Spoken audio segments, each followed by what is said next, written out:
పంతులు గారికి సంభావన ఇచ్చి పంపించండి. రారా బద్రి, ఎలా ఉన్నావు? పర్లేదురా. కృష్ణాజీ పెళ్లి భోజనానికి రావాలనుకున్నాం కానీ ఇలా దినం భోజనానికి వస్తాం అనుకోలేదురా. అవునరా, ఇంకా వాడు కళ్ళ బుద్ధి తిరుగుతున్నట్టు అనిపిస్తుంది. అంటే దేమే తిరుగుతున్నాడు సార్. తమ్ముడు చనిపోయాడని బాధ కన్నా చంపిన వాడిని పట్టుకోలేకపోయానని బాధ ఎక్కువరా నాకు. కనీసం వాడు ఎలా ఉంటాడో కూడా తెలియదురా బద్రి. చెత్త ఎదవల్లారా.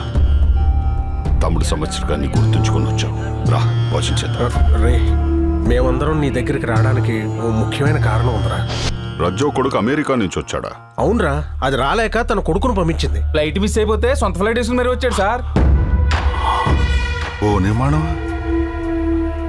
సొంత ఫ్లైట్ లో వచ్చాడా? అంతేకాదండి, వాళ్ళ నాన్నకో ఫ్లైట్, వాళ్ళ అమ్మకో ఫ్లైట్, చెల్లికేమో చాపర్ ఉందంట. అది ఇల్లా ఎయిర్పోర్టా?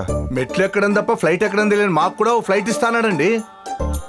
నోర్మైండే, ఇప్పుడు ఆడు గొప్పలు చెప్పడానికి వచ్చావా? రే, గొప్పోడు గురించి ఎంత మాట్లాడినా తక్కువే కదరా. ఆయన కంట్రీకి ఒక కంపెనీ ఉందండి బాబు. రే, ఇంతకీ ప్రాబ్లం ఏంట్రా? నా పెద్ద కూతురు పెళ్ళి అవగానే నా హ్యాపీని గౌతమ్ని ఎవరో కిడ్నాప్ చేశారా. ఫ్రెండే కదా అని పరమేష్ గారికి కంప్లైంట్ చేస్తే వాడు తీసుకెళ్లి 10 కోట్లకు మున్ని కమ్మేశాడు. మున్ని కొనుక్కుందా? మీ ఎక్స్ప్రెషన్ చూస్తుంటే మీరు కొనుక్కుంటే బాగుండేది అన్నట్టుంది. రే, బయటకు వెళ్ళంట్రా. సరే, నువ్వు చెప్పు. మున్ని నుంచి ఇంకా ఫోన్ రాలేదురా.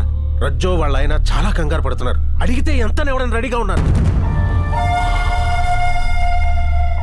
సరే, నువ్వు కంగారు పడుకో, నేను చూసుకుంటా. నువ్వు వెళ్ళ. నువ్వే చూసుకోవాలరా. చూసుకుంటా అని చెప్పాను కదరా. నువ్వు భోజనం చేసేవాళ్ళు. రండి రండి. అయ్యా భోజనం చేసి రే కుమార్, తీసుకెళ్ళు. భోజనం చేసి వెళ్ళండి అయ్యా. అయ్యా భోజనం చేసి వెళ్ళండి. అయ్యా భోజనం చేసి వెళ్ళండి అయ్యా.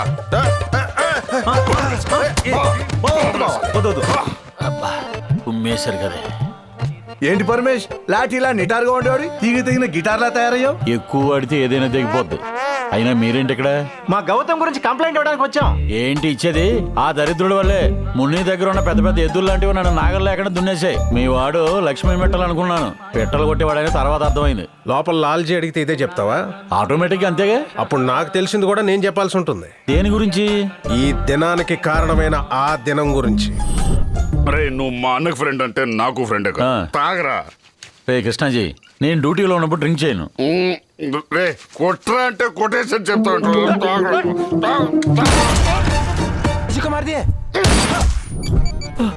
లాల్జీ, తమ్ముడు నన్ను పెళ్లికెళ్ళి పట్టణానికి వస్తుంటే చీకట్లో ఎవడో వచ్చేసి తమ్ముడిని డ్రైవర్ని కాల్చి పారిపోయాడు. అంటే పెదనానా నువ్వు చెప్పినా హంతకుడు ఇతనేనా? నువ్వు ఉండవయ్యా. అంటే ఇప్పుడు సంగతి తెలిస్తే పాండే గారు కూడా హంతకుడిగా మారడం కన్ఫర్మ్ గా. నువ్వేంటి ఎంత అందంగా చెప్తున్నావు? ఆడి తమ్ముడి మీద ఉన్న ప్రేమంతా ఈయన్ని చంపడంలో చూపిస్తాడు. తప్ప తాగి ఫ్రెండ్ కదని నా బాధ నీకు చెప్పుకుంటే ఫ్యామిలీ మొత్తానికి షేర్ చేసావా? జాయింట్ ఫ్యామిలీ కదా. ఏదో శీలం పోయినా ప్రాణాలైనా మిగిలాయని ఆనందంగా ఉన్నాను. ఇప్పుడు దానికి కూడా ఎసరు పెట్టారనమాట. ఇక బయలుదేరండి. మనం చిన్నప్పటి నుంచి కలిసే పెరిగాం, కలిసే చదివాం. క్లోజ్ ఫ్రెండ్స్ మీ, అవునా కదా? ఈ రోజు ఫ్రెండ్షిప్ డే కూడా కాదు. ఇప్పుడు ఈ డిస్కషన్ అవసరమా? రే, ప్లాట్ఫామ్ మీద తిరిగి నీ చేత యూనిఫామ్ వేయించు, అవునా కదా? ఇప్పుడు గతాన్ని తవ్వుకోవడం అవసరమా? రే, నువ్వు నా వెనక గోతులు తవ్వావురా. నేనా? మరి అమెరికా నుంచి అంత పెద్ద తిమింగలు వస్తే తీసుకెళ్ళి మున్ని కమ్మేస్తావురా? అంటే అవన్నీ వదిలేసే. ఈసారి నీకు తిమ్మింగలం కాదు, పెద్ద డైనోసార్ని తీసుకొస్తాను. నేను వెళ్ళొస్తాను. రేయ్, ఆగు. మా వాళ్ళు 10 కోట్లు తీసుకొని నీతో వస్తారు. అవి మున్నికిచ్చి వాడిని అబ్బద్రి కూతుర్ని తీసుకురా. వాళ్ళెందుకు లాల్జీ? ఇప్పుడు నేను చెప్పేది కొంచెం విను. రే, నేను చెప్పించే, లేదంటే నా తమ్ముడిని మర్డర్ చేసింది నువ్వని చెప్పి నీ మీద కేసు వేసి ఊరి కంబం ఎక్కిస్తా. అయినా ఇది మనకిచ్చేది ఏంటన్నయ్య? బీహార్లో ఉన్న మొత్తం పోలీస్ ఫోర్స్ పంపించి దాని దగ్గర నుంచి లాక్కొద్దాం. రే నోర్బోయ్, దాని గురించి తెలిసే మాట్లాడుతున్నావా? గతంలో 2 సార్లు ట్రై చేశాం. ఏమైంది? ఆ పార్టీని చంపి శవాలను కూడా దొరకడం చేసింది. పైగా అది సీఎం గారు మనిషి. పరమేష్, నువ్వు దాని దగ్గర నుండి వాళ్ళని తీసుకొస్తావా లేదా? నీకోసం నేను ఏమైనా చేస్తాను, కానీ మున్ని ఒప్పుకోదు.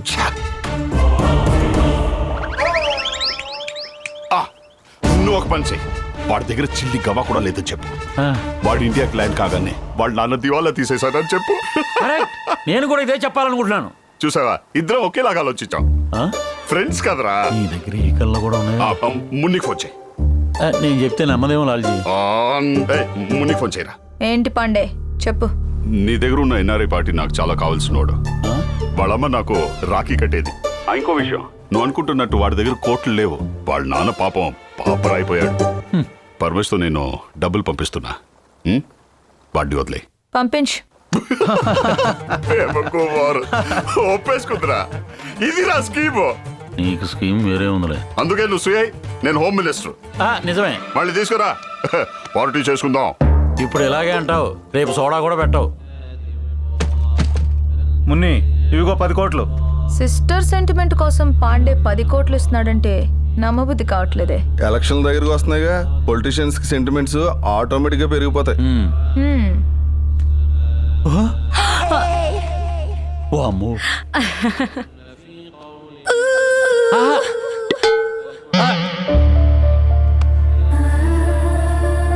చిన్నప్పుడే నన్ను మా అమ్మని మా నాన్న రోడ్డు మీద వదిలేసి వెళ్ళిపోయినప్పటి నుంచి మగవాళ్ళంటే అసహ్యం కలిగింది. కానీ నువ్వు నీ ఫ్యామిలీ కోసం చేసింది చూశాక నీ మీద జాలి పుట్టింది. పులి మీద స్వారీ చేస్తున్నావు, పరిగెడుతూనే ఉండాలి. ఆపేవా అయిపోతావు. ఫస్ట్ టైం ఒక మగాడు గెలవాలని కోరుకుంటున్నాను. అల్లా తెరా భలా కరేగా. లే జావసే.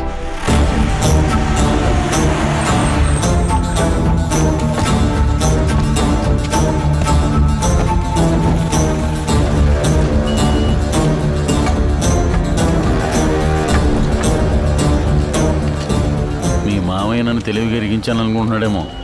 ఇప్పుడు మీరు ఎంత డేంజర్లో ఇరుక్కున్నారో అర్థమైంది కదా. చూడండి, అటు చూడండి.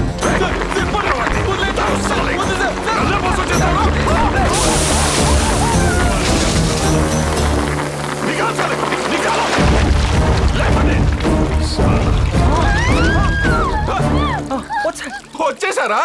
డరమత్ చెల్లిగవ ఆస్తి లేదు, నన్ను చీట్ చేయాలని చూశాడు, అందుకే ఇలా మిగిలాడు. మీరేం భయపడకండి, మీరు మా గెస్ట్ లో. ఏ పరమేశ్, రే ఈ డీల్లో నువ్వు ఊహించినంత పర్సెంటేజ్ ఇస్తా. ఊహించుకుంటేనే భయంగా ఉంది నాకు. ఈ డీల్లో పర్సెంటేజ్ వద్దులాల్చి. నువ్వు రా ఫ్రెండ్ అంటే, ఇది రా స్నేహం అంటే. రా. నీదిరే అమాయకత్వం అంటే. చూసారా, ఇవన్నీ మీకోసమే అరేంజ్ చేయించాను. నాకు అమెరికాలోనూ అకౌంట్ ఉంది. ఒక 50 ట్రాన్స్ఫర్ చేసేస్తే మీరు టైం తీసుకున్నా పర్వాలేదు. వస్తా. 50 కోట్లు ఇస్తేనే ఇక్కడి నుంచి ప్రాణాలతో బయటికి వెళ్తారు. ఇచ్చినా వెళ్తారని నమ్మకం లేదు, అంతా మీ అదృష్టం. పద. చెప్పు. ఈరోజు ఇండియన్ కరెన్సీలో 4 crores ట్రాన్స్ఫర్ అయిందిరా. మొత్తం 5 అయింది. ఇంకా 7 crores కావాలి. 2 days టైం ఉంది. అయిపోతుంది. ఆయన కంగారు పడుకో. ఆయన నువ్వేం తినదు మాట్లాడలేదు. పోయినాడు అక్కడ మీ నేను కూడా మాట్లాడను పో. ఏం లేదురా, ఆయన కూడా ఈ టెన్షన్తోనే తిరుగుతున్నారు. పని పూర్తి చేసుకొని త్వరగా వచ్చేరా. ఏమంటున్నారు? తొందరగా వచ్చామంటారు. ఎలా వెళ్తావు?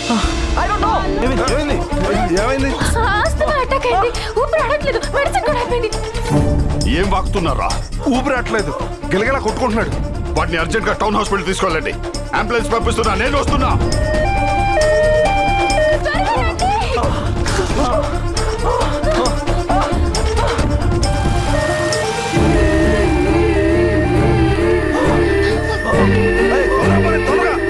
ఇప్పుడు ఇక్కడికి ఏదైనా అయితే అన్నయ్య మళ్ళీ చెప్పేస్తాడు. తొందర పోనేరా.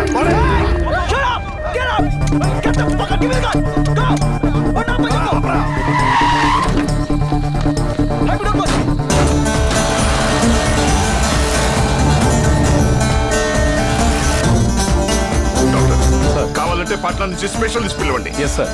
అదిగో అంబులెన్స్ వస్తుంది, రెడీ చేసుకోండి. లోపల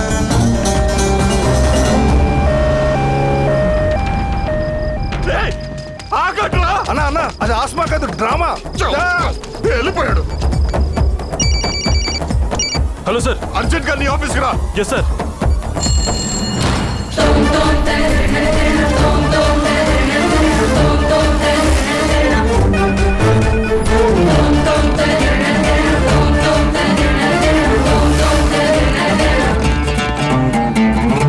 సూర్యుడి కిరణం లాగా దూసుకో దూసుకో, కనిపించే తూట లాగా నాటుకుపో నాటుకుపో.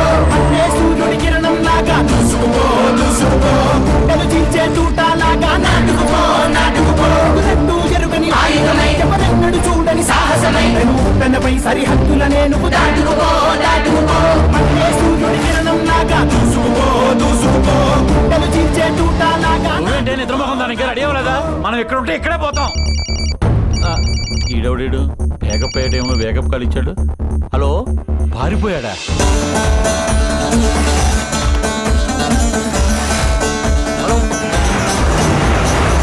హైవే రోడ్స్ బస్ స్టాండ్స్ అన్ని బ్లాక్ చేయండి. నానా హలో, ఎక్కడమ్మా? ఆల్రెడీ పాండే వాళ్ళ మనుషుల దగ్గర నుంచి తప్పించుకున్నాం. డైరెక్ట్ గా పాట్నా ఎయిర్పోర్ట్ కి వచ్చాను. ఇంకో 3 గంటల ఫ్లైట్ ఉంది. పార్టీ ఆల్రెడీ వెయిటింగ్ ఇక్కడ. అలాగే వచ్చేస్తున్నారు హృదయ్ సింగ్ జీ. పర్వాలేదు, రాకపోతే వీడిని చంపేస్తా.